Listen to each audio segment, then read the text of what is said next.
Hello दोस्तों, नमस्कार। स्वागत है ध्रुव कोचिंग क्लासेस में। सीएमए इंटर और फाइनल का रिजल्ट आ चुका है और ध्रुव कोचिंग क्लासेस ने एक बार फिर से सीएमए फाइनल और इंटर में खूब सारी ऑल इंडिया रैंक और उसी में से एक रैंक मेरे साथ हैं सीएमए फाइनलिस्ट और सीएमए आयुष खंडेलवाल। इनके बारे में जानेंगे, जर्नी के बारे में जानेंगे। बहुत ही मिडिल क्लास फैमिली से उठ के एक अच्छे मुकाम तक एक संघर्ष की कहानी को अपन दोहराएंगे। तो स्वागत है आयुष आपका बहुत बहुत हमारे चैनल पे।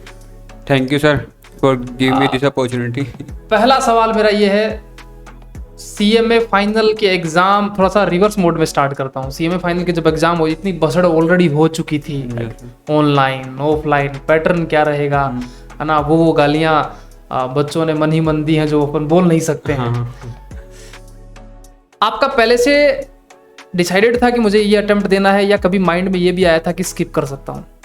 जी सर, ऐसा तो माइंड में कभी आया नहीं कि अटेम्प्ट स्किप करना है। पर जून का एग्ज़ाम देने की प्लानिंग थी, लेकिन जून के एग्ज़ाम एक्सटेंड हो गए, पहले अक्टूबर में हो गए, फिर अक्टूबर के बाद अक्टूबर में लगा देना है, लेकिन अक्टूबर में भी कोविड की वजह से दिसंबर हो गए। तो जो आपने इंटरमीडिएट में बोथ ग्रुप एक साथ किया था? यस सर, बहुत ग्रुप। कितना स्कोर था इंटरमीडिएट में आपका? 452 स्कोर था। 452। तो आपने जब फाइनल की पढ़ाई स्टार्ट की तो क्या ऑल इंडिया रैंक का ऐसा सोचा था, या बाय डिफॉल्ट भगवान की दया से आपकी मेहनत, आपको पहले से आइडिया था कि मैं ऑल इंडिया रैंक के लिए पढ़ रहा हूँ?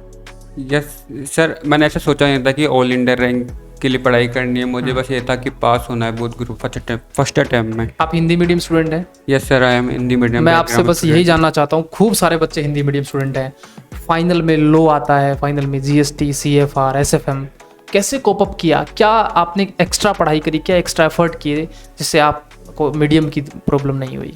सर, जो क्लास में जो मैम्स टीचर वगैरह पढ़ाते हैं उनको घर पे दोबारा रिपीट करना, और रेगुलर इन स्टडीज़ की, और जो भी नहीं आया वो गूगल या किसी सीनियर से पूछ के। कितने घंटे पढ़ते थे दिन में आप?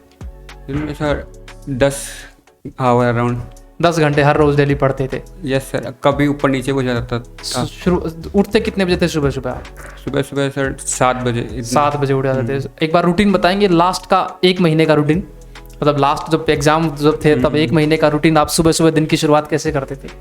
जी सर, 7 बजे उठता था, फिर 15 मिनट फ्रेश होने में, और देन स्टडीज़ मैं फिर स्टडीज़ करता रहता था 10-11 बजे तक। फिर लंच टाइम हो जाता था, फिर दोबारा से मैं स्टडीज़ में लग जाता था, फिर दोपहर में थोड़ा बहुत सो जाता था, देन फिर से स्टडी कंटिन्यू, एंड शाम को थोड़ा घूम लेता था बाहर, यहाँ टेरिस पे। फ़ोन का यूज़ करते थे? हाँ सर, थोड़ा थोड़ा यूज़ करते थे आप लोग। अच्छा, थ्योरी में काफ़ी हिंदी मीडियम वाले बच्चों को थ्योरी में लो में प्रॉब्लम आती, तो लो में कैसे कोप अप किया आपने? मतलब प्रोविजंस याद करे, या उसका हिंदी अनुरूप किया, या अलग से नोट्स बनाए, क्या स्ट्रेटेजी अपनाई आपने? सर, मैंने खुद के शॉर्ट नोट बनाए थे, मतलब जो जो इम्पोर्टेंट पॉइंट आते हैं किसी भी टॉपिक में, तो उसके अलग से उनका नोट्स बनाए थे मैंने खुद ने, और उनको ही रीड किया था, फिर स्कैनर से क्वेश्चन सोल्व किए थे। उस प्रकार से आपने, मतलब आपका मन में स्टार्टिंग से ये था कि बोथ ग्रुप एक साथ देना है, या बाद में कोई चेंज हुआ है? यस सर, स्टार्टिंग से ऐसे था कि बोथ ग्रुप एक साथ ही देना है। एक साथ ही देना है। आर्टिकलशिप के बारे में थोड़ा बताएंगे, हालांकि एग्जाम चल रही थी काफी दिनों से। एग्जाम चल रही थी। हाँ, तो आपने ट्राई किया, या आपने सिर्फ टारगेट था कि फाइनल पास हो जाए बस? सर, मैंने कोशिश की थी, लेकिन कोविड की वजह से हो नहीं पाया। मैंने फॉर्म तो भरा था वैसे। अब फ्यूचर के क्या प्लान है अभी आपके? फिलहाल तो जॉब का प्लान है। जॉब करना चाहते हैं आप सीएमए बन के? घर का मेजर सोर्स ऑफ इनकम क्या है? सर, मेजर सोर्स मेरे पापा ही हैं, और अब सेकंड सोर्स में हूँ, अब बन जाएंगे। आपके भैया भी सीएमए? यस सर, वो भी सीएमए फाइनल में हैं। ओके।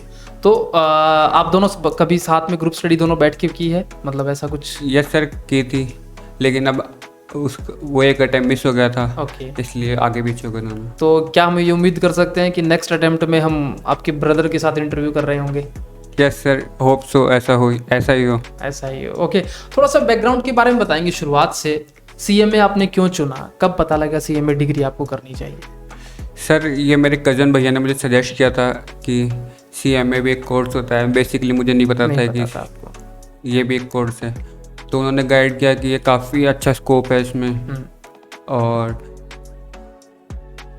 प्रोफेशनल कोर्स है इसलिए मैंने घर वालों का रिएक्शन कैसा था जब आपकी ऑल इंडिया रैंक कितनी आई आपकी? 46 ऑल इंडिया रैंक आई है। तो रैंक का थोड़ी देर में पता चलता है, पहले Yes, रिजल्ट sir. का पता लगता है। हाँ. तो पहले जब आपने कॉन्ग्रेचुलेशन देखा तो पहला रिएक्शन क्या था?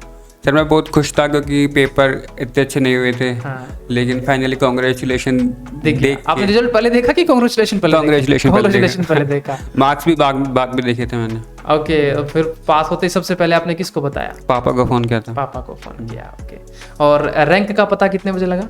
रैंक का पता 5 बजे किया था, दोस्त का फ़ोन आया था तब पता लगा तो मुझे रैंक भी आ गई। रैंक भी आ गई। आपने तो मतलब आपके मन में ऐसे उम्मीद नहीं थी कि हाँ सर, ऐसी उम्मीद नहीं थी कि रैंक आ जाएगी क्योंकि मार्क्स भी कम ही आए थे इस बार। भगवान देता छप्पर फाड़ के देता, वो आपकी मेहनत है वो तो। Yes, sir. डेफिनेटली मेहनत से ही चीज़ें आगे बढ़ती हैं। लास्ट में जाते जाते 2-3 ऐसे कोई पॉइंट्स बताना चाहेंगे स्टडी के दौरान कि बच्चे को अपनी प्रिपरेशन के 2-3 स्टेज, पहला रिवीजन कैसे किया, दूसरा रिवीजन कैसे किया, तीसरा रिवीजन कैसे किया, कुछ रिवीजन की स्ट्रेटजी बता पाएंगे आपने को जो फॉलो करी? पहला रिवीजन तो जब अपन क्लासेस लेते हैं कोचिंग से या कहीं से भी तो उसके साथ ही रिवीजन एक बार तो हो जाना चाहिए। फिर फिर एग्ज़ाम से 2-3 बार, एटलीस्ट 3 बार तो रिवीजन होना चाहिए अच्छी प्रिपरेशन के लिए। 3 बार रिवीजन, ध्यान से सुनना आप लोग इस बात को। मैं भी क्लास में बोलता हूँ 4 बार रिवीजन, लेकिन आपने 3 बार, 3 से 4 बार किया। अच्छा, पहला रिवीजन जब किया और दूसरा रिवीजन जब किया तो वो क्या सेम टाइम देते थे या दूसरे रिवीजन में टाइम घट जाता? नहीं सर, ऑब्वियसली दूसरे रिवीजन में टाइम कम ही करना पड़ता है और मोस्ट इम्पोर्टेंट जो है उन पे ज़्यादा फोकस करना पड़ा। तो आपने मतलब 3 रिवीजन प्रॉपरली आपने किए हैं। Yes, sir. तब जाके आप नाम क्या गया आपका, CMA नाम जुड़ चुका है। Yes sir, finally. Okay. Last में 1-2 छोटे सवाल और हैं। आप क्योंकि फाउंडेशन, इंटर, फाइनल, फाउंडेशन से CMA स्टार्ट किया? Yes sir, foundation. अभी ग्रेजुएशन हो गया है आपका? यस सर, लास्ट ईयर हुई कंप्लीट। बीकॉम में है ना? हाँ, बीकॉम हो जाएगा, रेगुलर बीकॉम है? हाँ यस सर, रेगुलर। अभी कैंपस प्लेसमेंट के लिए आप अप्लाई कर दिया है आप लोगों ने? अब करेंगे सर। अब करेंगे कैंपस प्लेसमेंट, ठीक है। कोई ऐसा सजेशन जो हिंदी मीडियम वाले बच्चों को खास तौर पे मोटिवेट करने के लिए देना चाहें? कोई ऐसा कोई ऐसी बात या कोई ऐसा एक्सपीरियंस आप जो देना चाहें हिंदी मीडियम वाले बच्चों को? सर डेडिकेशन होनी चाहिए करने की। बाकी हिंदी मीडियम या इंग्लिश मीडियम कोई इतना इंटरफेयर नहीं करता। मतलब आपके पास में डेडिकेशन है, आप में अगर आग है तो फिर मतलब सब कुछ चीज़ें हासिल की जा सकती हैं। जी सर, बिल्कुल। Thank you very much Ayush Khandelwal. उम्मीद करते हैं कि जीवन में, आने वाले जीवन में और भी आपकी फाइनेंशियल हेल्थ और अच्छी हो जाए और उम्मीद करते हैं आपके बाद प्लेसमेंट के बाद एक इंटरव्यू लेने का और मौका मिले, है ना? थैंक यू वेरी मच बच्चों। और कोई सवाल हो, बहुत सारे इंटरव्यू लेने वाला हूँ, कोई सवाल आपसे, आपके मन में कोई सवाल हो तो आप कमेंट बॉक्स में लिख के पूछ सकते हैं। नेक्स्ट हमारे जो ऑल इंडिया रैंकर हैं उनके इंटरव्यू में मैं जरूर वो सवाल एड्रेस करने की कोशिश करूंगा। Thank you very much, bye bye, मिलते हैं नेक्स्ट वीडियो में, तब तक के लिए धन्यवाद। Thank you, bye bye.